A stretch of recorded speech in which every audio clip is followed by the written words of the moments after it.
Abraham, Sarah, and the Angelic Visitation, Genesis 18:1-33 retold. The day was warm, the desert sun pouring golden light over the plains of Mamre. Abraham sat at the entrance of his tent, seeking relief in the shade of its flaps. Suddenly he lifted his eyes, and there they were. 3 men, radiant with an otherworldly presence, standing nearby as if they had simply appeared. Something stirred in Abraham's spirit. These were no ordinary travelers. With urgency and humility he rose quickly, bowing low to the ground, and said, "My lords, if I have found favor in your sight, do not pass by your servant. Let water be brought to wash your feet, and rest yourselves under this tree. Allow me to bring a little bread, that you may refresh yourselves and then continue on your way." The men agreed. Abraham rushed inside, his heart aflame with holy anticipation. "Quickly, Sarah," he called to his wife. "Take fine flour, knead it, and bake fresh bread." Then he hurried to his servants, selecting a choice calf, tender and good, and asked them to prepare it swiftly. Soon a feast was laid before the guests, bread hot from the oven, meat seasoned and cooked, curds and milk.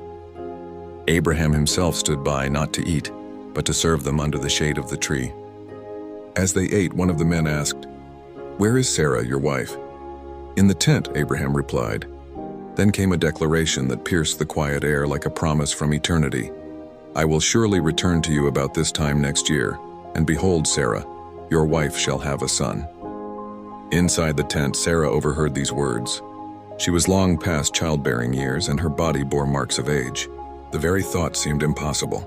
A quiet laugh escaped her lips as she whispered to herself, "After I have grown old, and my Lord is also old, shall I now know such joy?" But the Lord heard her. One of the visitors said to Abraham, "Why did Sarah laugh? Is anything too hard for the Lord? At the appointed time I will return to you, and Sarah shall have a son." Fear and awe gripped Sarah's heart. She denied it, saying, "I did not laugh." But the visitor replied gently, "No, but you did laugh."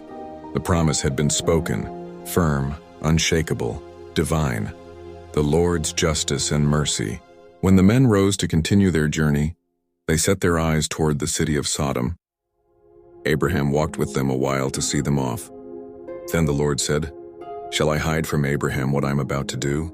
Abraham will surely become a great and mighty nation, and all the nations of the earth shall be blessed in him. For I have chosen him, that he may command his children and his household after him to keep the way of the Lord by doing what is right and just." The Lord then revealed the outcry against Sodom and Gomorrah was great, and their ways grievous.